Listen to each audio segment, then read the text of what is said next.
지난주 한두 분 또 두세 분 만나면서 공통된 이야기를 좀 들었습니다. 이제 다락방 소그룹에 참여를 했는데 와 이런 곳이 있는지 몰랐다 이렇게 얘기하시는 거예요. 그래서 무슨 얘기인가 움찔했습니다. 뭐 문제가 있나.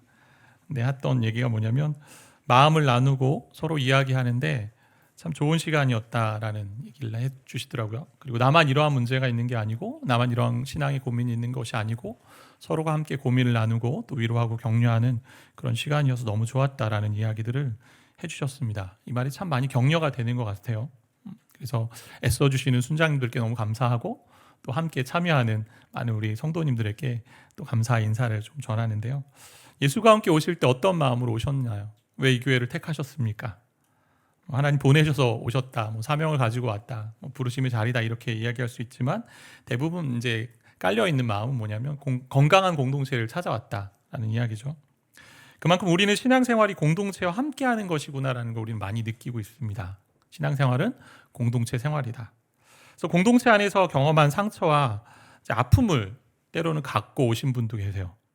때로는 좋은 공동체를 이전에 내가 경험했기 때문에 여기 왔더니 아직 지어져가는 개척교회라 마음에 들지 않는 또 허전함을 가지고 있다라는 그런 이야기를 하시는 분도 가끔 보았습니다. 이러한 모든 것들이 쓰디쓴 경험처럼 느껴지기도 합니다. 제가 청년 때 일전에도 한번 이야기했지만 많은 대학생들이 취업을 준비하고 유학을 준비하면서 영어 공부를 참 많이 했거든요. 그 당시엔 영어 학원이 또 가장 활성화됐고, 근데 어떤 영어 학원 옆에 있는 한 학원에서 이런 광고를 냈어요. 영어로 받은 상처 일본어로 고치자. 그러니까 공동체 안에서 어려움을 겪었기 때문에 우린 공동체를 피하면 회복이 되고 또 안정을 누릴 거라고 착각한다는 거죠. 그게 바른 해결책이 아니죠. 공동체의 문제, 공동체의 아픔은 새로운 공동체를 만나서 건강하게 회복돼야만 회복이 된다. 자주 드린 이야기 또 한 번 드리면 폴 트루니에라는 의사이면서 기독교 상담가고 저술가인데 이분이 했던 얘기 중에 여러분 꼭 기억하면 좋은 얘기가 있습니다. 사람이 혼자서 할 수 없는 것이 두 가지가 있는데 첫 번째는 결혼이고 두 번째는 그리스도인이 되는 것이다. 그러니까 그리스도인으로 사는 것은 공동체 생활이다라고 이야기하는 거죠. 하나님 인간이 홀로 신앙생활 하도록 만들지 않으셨어요. 철저하게 관계 속에 두셨습니다. 무엇보다 관계를 통해 만족을 얻도록 창조하셨어요. 왜요? 하나님이 그렇게 존재하기 때문에. 하나님이. 모든 좋은 것이 공동체 안에 있다 이렇게 말해도 과언이 아닙니다. 왜냐하면 하나님이요 공동체로 존재하시기 때문에 그래요. 삼위일체라는 교리 있지 않습니까? 성경에는 삼위일체라는 단어는 없어요. 그러나 우리 신앙의 선배들이 성경을 열심히 연구하고 묵상하는 가운데 하나님으로 계신데 한 하나님이신데 때로는 아버지 하나님으로 계시고 아들 예수로 성육신 하셔서 이 땅에 오셔서 구원을 주셨고 또 그 구원이 어떻게 각 개인에게 적용되는지를 다 설명하시고 또 적용케 하시고 보증케 하신 성령님이 계신 것을 알게 된다라는 거죠. 근데 한 하나님이라고 이야기하는 거예요. 그리고 태초에 우리의 형상을 따라 인간, 저와 여러분을 만들었다라고 기록하고 있어요. 우리란 얘기는 공동체라는 얘기잖아요. 한 분이신데 세 위격이 있다. 세 인격이 있는 거죠. 이건 다중인격이 아닙니다. 그렇다고 세 사람도 아닙니다. 이제 우리나라가 번역하기 좀 어려운데 삼위로 계신 세 가지의 그런 어떤 위격으로 계시면서 한 분으로 존재하신 이 분이 계시기에 그 안에서 어때요? 서로가 서로를 사랑하고 서로를 소중히 여기시고 존귀 여기시고 영광을 누리는 가운데 만족을 누리시니 이 공동체 안에서 해주시는 그런 만족 그런 것들이 그 안에 누려지는 분이라는 거죠. 그렇게 충만하신 하나님이 어떻게 하셨어요? 가장 먼저 만든 게 남자와 여자를 만드셔서 가정을 창조하십니다. 제도 중에. 그 다음 어떻게 하십니까? 성육신하신 예수님이 죽으시고 부활하셔서 뭘 세우셨어요? 교회를 세우십니다. 교회. 하나님이 공동체를 정말 사랑하고 공동체를 만드신 분이세요. 그래서 그리스도인이라면 공동체를 떠나서는 존재할 수 없다. 이게 우리 머릿속에 새겨야 될 문장입니다. 과거 젊은이 사역할 때 이런 청년들이 종종 있었습니다. 새로 이제 소그룹이 바뀔 시즌이 되면 찾아오는 친구들이 있어요. 어떻게 해요? 목사님, 저는 저 자매랑 꼭 같은 조 되게 해주세요. 제가 올해는 결혼해야 될 것 같습니다. 저 형제라는 성격이 맞지 않으니까 제발 좀 저는 다른 데 보내주세요. 너무 말이 많은 저 누님은 저랑 같이 하면 안 될 것 같습니다. 저 매너 없는 형제는 좀 빼주세요. 근데 이런 말이 있어요. 잘 들어보세요. 완벽한 공동체 교회를 발견하거든 당신은 거기 가지 마십시오. 완벽한 공동체 교회를 발견하거든 당신은 거기 마십시오. 왜요? 새롭게 간 교회 공동체가 와 너무 좋아. 오늘 다락방 갔더니 소록 갔더니 야 이렇게 좋은 사람들이 여기 다 있구나. 두 가지 가능성이 있습니다. 첫 번째는 아직 허니문 기간이라 서로 좋은 점만 보여서 그럴 수 있고, 근데 두 번째 아주 확실한 가능성인데 당신이 거기 들어갔기 때문에 이제부터 그 공동체는 힘든 공동체가 됩니다. 그러니까 당신이 그 공동체에 독이 될 수도 있다. 왜? 우린 다 연약하기 때문에 저와 여러분이. 그렇다면 완벽한 공동체를 추구하지 말아야 할까? 이 우리 질문일까요? 이 땅에 완벽한 공동체를 찾기는 어렵습니다. 인간이 다 나약하기 때문에 죄 많은 존재이기 때문에. 그러나 복음으로 변화되는 공동체 안에 있다면 가능성이 있고요. 소망이 있습니다. 문제가 없고 갈등이 없는 공동체는 없어요. 문제 없고 갈등이 없는 공동체가 완벽한 공동체도 아닙니다. 문제와 갈등을 복음으로 잘 풀어내고 또 서로 품어내고 또 믿음 안에 서로 성장하고 하나님의 거룩하심을 닮아가기 위해 함께 희생하고 있는 과정 가운데 있다라면 그것이 완벽한 공동체를 이루어가는 그런 과정이 있다. 그래서 오늘은 공동체에 대한 이야기를 좀 하려고 하는데 이 설교는 그 레리 크랩이라는 이 기독교 상담학자의 책을 제가 좀 많이 참고해서 좀 나누게 되는데요. 오늘 본문의 이야기를 보시면 가인이 나옵니다. 가인과 아벨, 아담과 하와의 이제 아들들이잖아요. 가인이 하나님께 드리는 제사 문제로 빚어진 갈등이 있었습니다. 그래서 동생 아벨을 죽여요. 그리고 하나님의 심판을 받는 내용이 이제 오늘 내용인데, 하나님이 가인의 제사만 받고 가인과 가인의 제사만 받지 않고 동생 아벨과 아벨의 제물만 받으니까 화가 났어요. 그래서 어떻게 합니까? 오늘 왜 제사를 받았냐 이 부분을 다루는 게 아니기 때문에 어떻게 돼요? 결과만 좀 보면 분명 가인의 내면에 그런 불편한 감정들이 있음을 알았어요. 왜 내 제사를 받지 않지? 그럼 동생에 대한 불편한 감정이 생기는 거죠. 질투도 생기고. 그래서 하나님이 경고하십니다. 4장 7절에 보니까 내가 선을 행하면 어찌 낯을 들지 못하겠느냐. 선을 행하지 아니하면 죄가 문에 엎드려 있느니라. 죄가 너를 원하나 너는 죄를 다스릴지니라.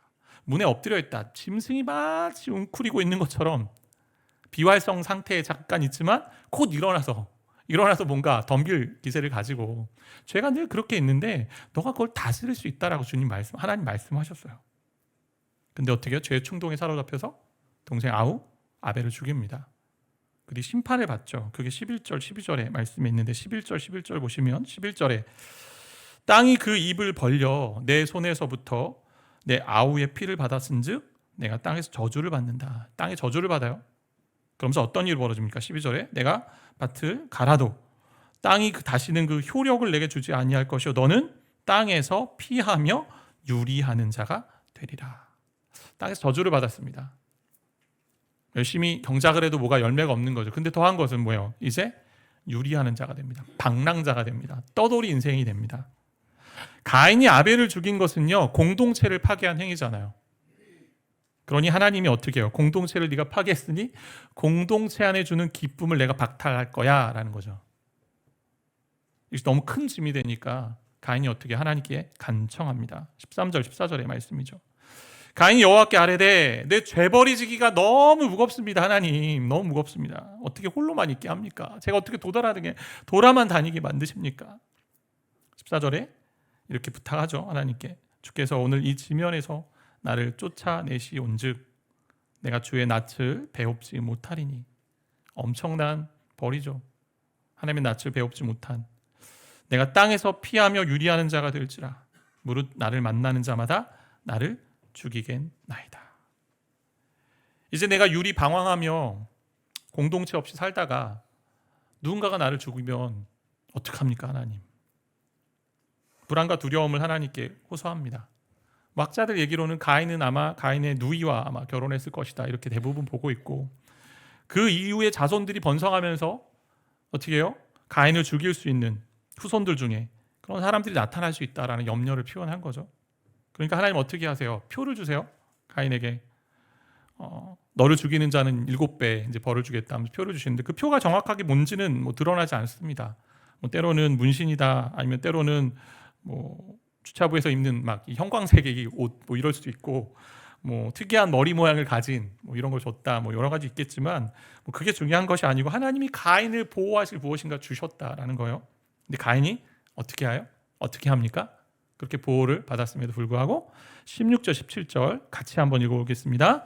가인이 여호와 앞을 떠나서 에덴 동쪽 놋 땅에 거주하더니 17절 아내와 동침함에 그가 임신하여 에녹을 낳은지라 가인이 성을 쌓고 그의 아들의 이름으로 성을 이름하여 에녹이라 하니라. 여호와 앞을 떠나서 분명히 유리하는 자로, 방랑자로, 그리고 도망자로 어떻게 보면 떠돌이 인생을 살게 했는데, 그 벌을 받았는데 가인이 어떻게 해요? 놋 땅에 성을 쌓습니다. 내가 더 이상 유리할 수 없다. 성 이름을 어떻게 붙입니까? 아들의 이름으로 붙입니다. 에녹이라고 붙여요. 에녹. 에녹은 이제 시작하다라는 동사의 파생어인데 다시 시작하겠다. 근데 여기에 문제가 있어요. 어떤 문제냐? 가인이 성을 쌓은 것은 하나님께서 주신 벌, 떠돌이 생활을 한다는 말씀에 정면으로 반역하는 행위입니다. 뭐예요? 그도 공동체를 원한 거죠. 공동체. 인간 안에 관계에 대한 욕구가 있습니다. 여러 뭐 기본적인 욕구들 있지만 우리 안에는 관계에 대한 욕구가 있어요. 외로움을 견디지 못합니다. 외롭다 할 때 너무 힘들어하죠. 요즘 젊은이들 중에 M4 세대가 참 많은데 결혼을 포기하는 젊은이들이 반려동물로 이제 눈을 돌립니다. 홀로 지내는 젊은이들이 요즘은 강아지, 고양이 뭐 2-3마리는 많이 키우는 것 같아요. 작년에 어떤 2명의 청년이 있었는데 요즘 잘 나오지 않고 있는데, 그 청년들이 다 둘 다 이제 청년 주택에 살아요. 각자 청년 주택에 사는데 강아지 2마리, 뭐 고양이 3마리 이렇게 키우는 자매들이에요. 그 자매들이 강아지, 고양이 때문에 교회 왔다가 빨리 가야 된다는 거죠. 그래서 속으로 활동을 안 하는 거예요. 그러면서 저한테 부탁한 것이, 목사님 반려동물과 함께 예배드릴 수 없습니까? 그러니까 관계의 공동체에 대한 욕구들이 우리 안에 있어. 하나님 그렇게 소망을 두셨어요. 왜요? 하나님이 인간을 어떻게 지으셨어요? 하나님의 형상으로 지으셨기 때문에. 하나님 형상 안에 하나님의 DNA가 있죠. 공동체의 DNA가 있는 것입니다.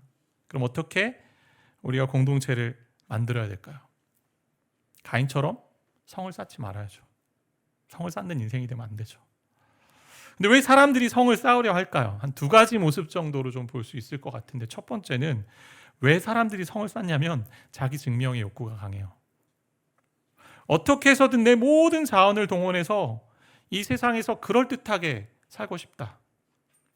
하나님께서 허락하지 않은 것이라 할지라도 내가 스스로 동원해서 내 인생의 안정을 취하고 싶다. 이 성 쌓으면 난 안정이 있어.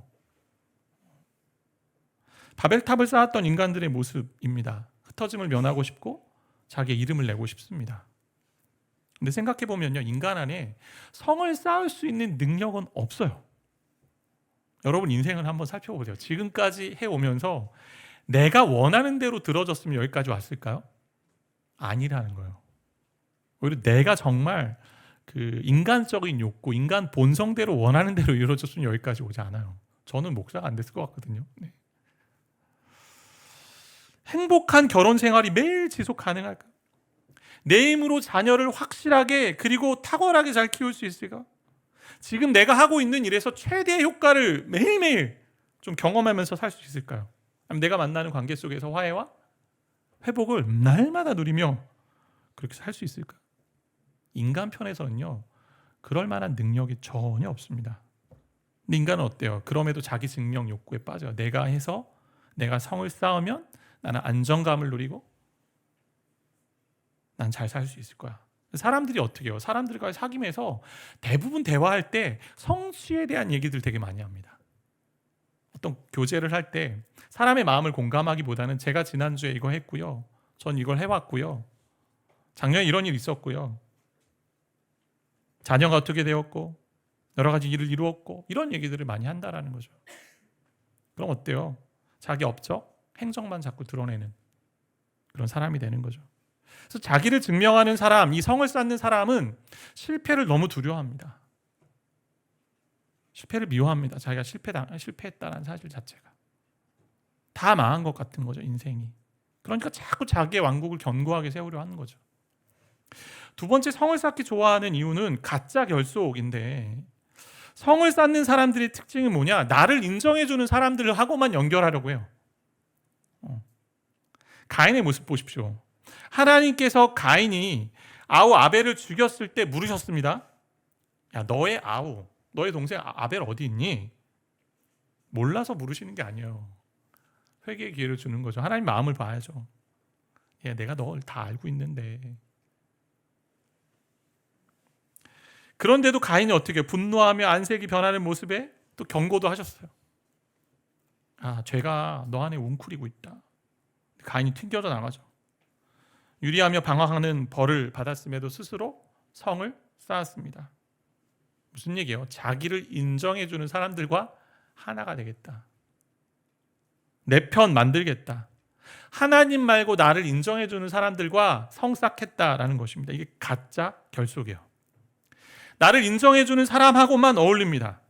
공동체가 정말 견고하기 위해서는, 그렇게 세워지려면 가짜 결속들을 우리가 잘 생각해야 돼요.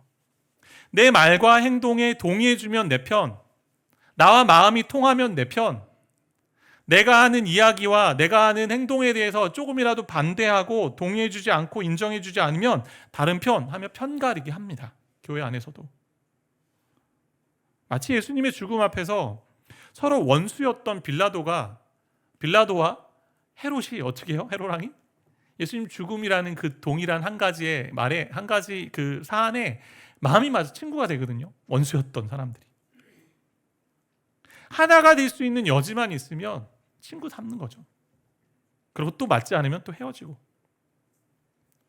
복음과 관계된 부분이 아니고 일의 방식이나 스타일에서 차이인데, 때로는 그것이 복음과 같은 가치가 있는 것이냐, 서로 이야기하고 나누며 서로 가짜로 결속됩니다. 연결됩니다. 성경 말씀이 아닌 나의 생각과 나의 신념, 나의 행동과 다르다 느끼면 들어오지 못하게 문을 잠깁니다. 그리고 나를 인정해주는 사람들하고만 결속을 하죠. 하나님 이러한 사람을 어떻게 다루십니까? 오늘 가인의 모습도 나와 있는데, 호세아서 2장 14절 말씀에 보면 이런 말씀이 있어요. 성을 쌓는 사람을 다루는 하나님의 방식인데, 그러므로 보라, 내가 그를 타일러 거친 들로 데리고 가서 말로 위로하고. 자, 거친 들로 데리러 간다. 하나님을 떠난 백성들, 호세아 선지자를 통해서 음란하고 우상을 섬긴 백성들에게 우리 주님이 하나님 말씀하시는데, 거친 들로 광야로 데리고 가십니다. 가인을 땅에서 유리하는 자로 살게 하는 것이요, 광야에 두는 하나님의 모습이에요.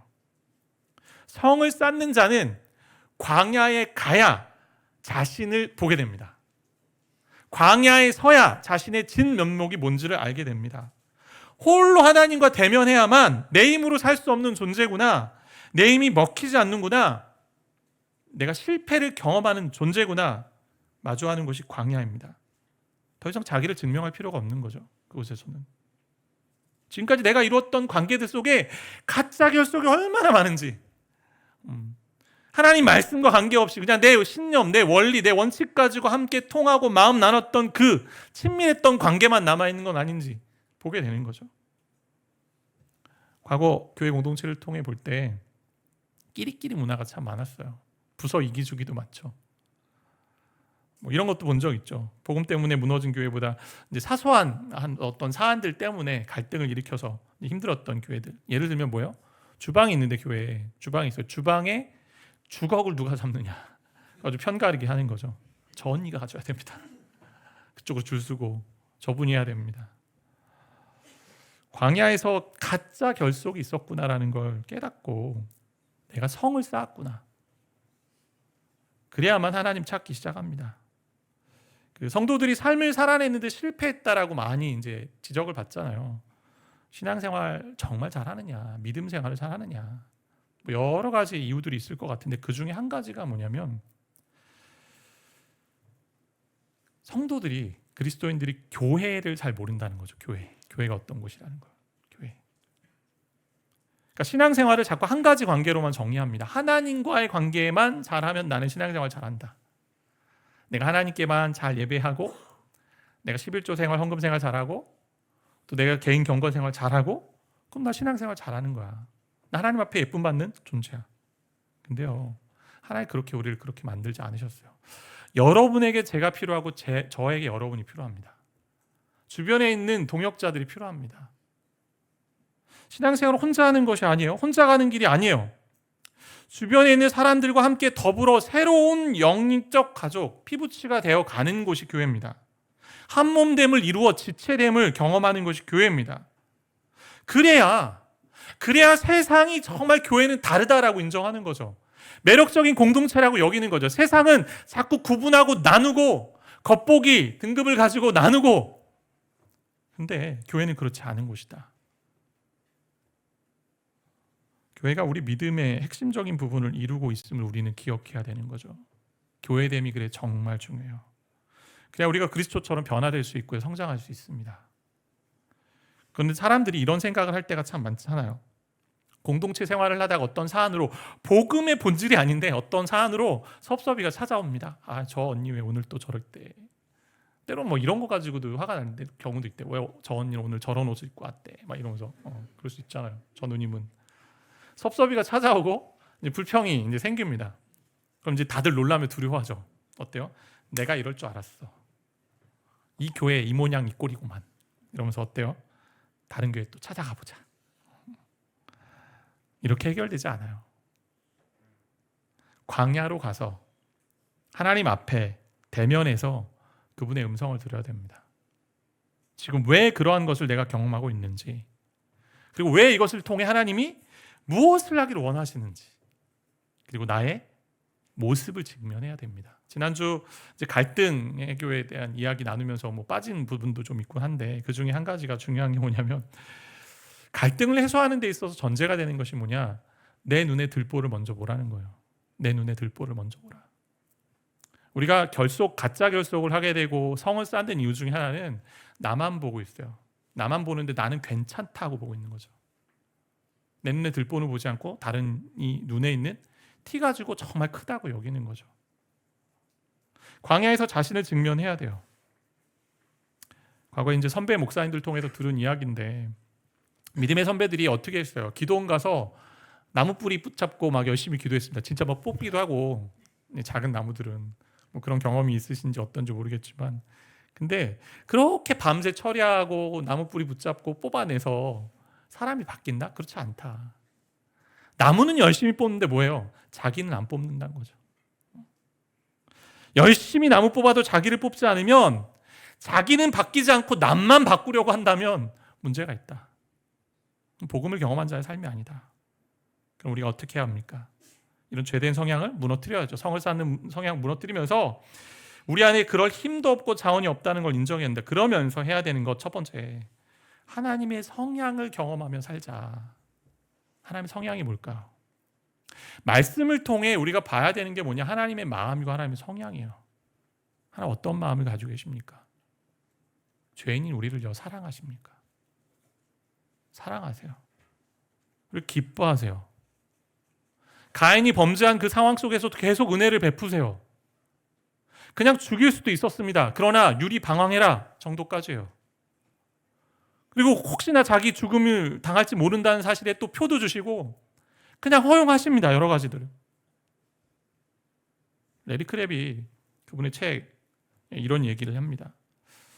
하나님이 우리를 다루시는 방식은요 어떠냐면, 때로 꾸짖기도 하시고, 때로 권고하시고, 때로 우리 안에 있는 숨은 것을 드러내시면서 우리를 다루십니다. 그런데 전제는, 가장 중요한 전제는 하나님 자신을 우리에게 드러내시며 그분이 어떠한 분이신지를 맛보게 함으로써 우리 안에 풀어낼 힘, 생명을 주신다. 하나님이 어떠한 분이신지를 경험해야만, 하나님이 어떠한 분이신지를 맛보아야만 우리 안에 풀어갈 힘이 있고 살 능력이 있다라고 말씀하는 거죠. 그렇게 자신을 드러내시는 과정에 가장 잘 드러내시는 것을 뭘로 주시냐? 공동체로 주신다는 거예요. 가인의 실수가 무엇일까요? 제사 왜 안 받으셨냐 이런 걸 우리가 오늘 다루진 않았지만 성경이 성경을 해석하는 한 가지만 보면 믿음이잖아요. 믿음. 히브리서에 보면 믿음 때문인데, 근데 그 믿음을 우리는 이렇게 좀 해석해야 될 것 같습니다. 하나님이 누구시냐에 대한 믿음뿐만 아니라 내가 어떠한 존재에 대한 인식에 대한 믿음도 필요합니다. 뭐예요? 가인은 실수했잖아요. 내가 약한 존재구나, 실수한 존재구나. 그럼 어떻게 해요? 하나님께 찾아가야죠. 제가 어떻게 고칠까요? 무엇을 회복해야 될까요? 하나님, 우리가 죄악에서 돌이키기 원하시는, 우리를 기뻐하시는 선하신 존재입니다. 그렇기 때문에 두 번째, 우리 안에서 선을 발견하시는 하나님을 경험해야 돼요. 저와 여러분 가운데 하나님은 선을 발견하세요. 죄악 가운데 있습니다. 비록 약함이 있습니다. 비록 연약합니다. 근데 하나님이 이런 가운데서도 우리 안에 선을 발견하십니다. 이 얘기가 하나님이 우리 안에 선을 주셨기 때문에 우리는 완벽하다 이런 얘기가 아니고, 우리는 악한 존재이지만 그 안에도 하나님의 성품이 깃든 존재이기 때문에, 하나님의 형상으로 창조된 존재이기 때문에 비록 깨어져 있지만 그 선함들을 하나님 그 안에서 발견해 내시는 거예요. 그러면 어떻게 해요? 우리도 서로의 관계에서 선함을 발견해야죠. 가족 안에서, 직장 안에서, 교회 안에서, 여러 관계 속에. 지적만 할 수 없습니다. 왜요? 나도 그런 존재이기 때문에. 하나님처럼 반응할 수 있습니다. 그렇게 약한 것을 볼 때, 그래도 저 안에 선한 게 있을 거야. 선함을 하나님께서 주셨잖아. 무슨 사연이 있겠지. 더 찾아보자. 이를 통해 서로 회개하고 나아가게 되는 거죠. 그러면 우리 안에 어떤 일이 벌어지냐? 성령께서 그 선함을 가지고 일하시기 시작합니다. 어떻게 일하시냐? 새로운 음성이 들려요. 내가 다른 사람에게 무엇을 해줄 수 있을까라는 음성이 들리는 거죠. 성령 안에서. 저와 여러분에게 주시는 음성이에요. 가인이 아벨을 죽이고 난 뒤 하나님께서 물으십니다. 가인아, 네 아우 아벨 어디 있니? 가인의 대답이 뭐예요? 내가 알지 못합니다. 하나님, 내가 아우 아벨을 지키는 자입니까? 따지는 거죠. 내가 왜 아우를 지킵니까? 근데 우리의 대답이 바뀌어야죠. 그렇습니다. 하나님, 제가 아우를 보살피고 지키고 돌보는, 섬기는, 아니 나아가서 희생함으로 그를 돕는 제가 형제입니다. 그 사람을 위해 해줄 것을 찾는 인생이 되겠습니다라는 게 진짜 결속의 관계가 되는 거죠. 가정 안에, 여러 공동체 안에서. 지금은 작고하신 강원용 목사님이라는 분이 계세요. 그분이 했던 인터뷰 기사를 최근에 제가 보게 되었는데, 우리 교단과 다른 신학을 가지고 계시지만 그래도 나름 기독교의 어르신으로 또 여러 영향력을 미치신 분이신데, 그분이 했던 이제 그 인터뷰의 기사가 다시 한번 올라왔는데, 그 제목의 기사가 이래요. 기독교 기도 무슨 무당인가라는 제목의 기사였습니다. 기독교 신자들이 기도에 대해 도무지 잘못 알고 잘못 이해하고 있는 것 같다라는 이야기였어요. 그러면서 무당, 샤머니즘처럼 그냥 복을 달라고 계속 빈다라는 거죠. 이것도 해주시고 저것도 해주시고 도와주시고. 기독교의 기도는 그런 것이 아니다라고 하면서 프랑스의 떼제 공동체라는 이제 수도회 같은 공동체가 있는데, 거기서 하는 공동체의 기도를 하나 소개하시면서 이제 글을 이어가셨어요. 인터뷰를 이어가셨는데, 거기서는 기도를 이렇게 합니다라고 이야기합니다. 어떻게 기도하냐? 주여, 내게 오시옵소서. 기도는 지금 오시는 것을 받아들이는 것이고 그에 대해 응답을 하는 것이다. 그래서 오시는 것을 받아들여 응답을 어떻게 하냐? 어떻게 하면 내가 저 사람들을 위해 살 수 있습니까? 내가 저 불쌍한 사람들을 위해 무엇을 할 수 있습니까? 이것이 기도여야 한다. 세상 사람들과 기독교인의 기도가 별 차이가 없는 걸 볼 때 세상 사람들 의아해 여기지 않겠습니까? 맨날 달라고만 해, 교회도. 근데 진정한 기도는 뭐예요? 주님 오셨으면 내가 저 옆에 있는 지체, 정말 진정한 결속을 위해 내가 그들을 위해 무엇을 할 수 있습니까? 이게 우리 기도여야 한다는 거죠. 교회 없이 혼자서 신앙생활하는 것은 안 됩니다. 절대 안 됩니다. 네. 교회 공동체의 경험이 쓰다고 어떻게 해요? 피하면 안 됩니다. 여기서 해결하셔야 돼요. 딴 데 가도 똑같습니다. 성 싸우면 안 됩니다. 자기를 증명하려 하고 끼리끼리 하려고 하면 안 됩니다. 우리가 해야 되는 게 뭐예요?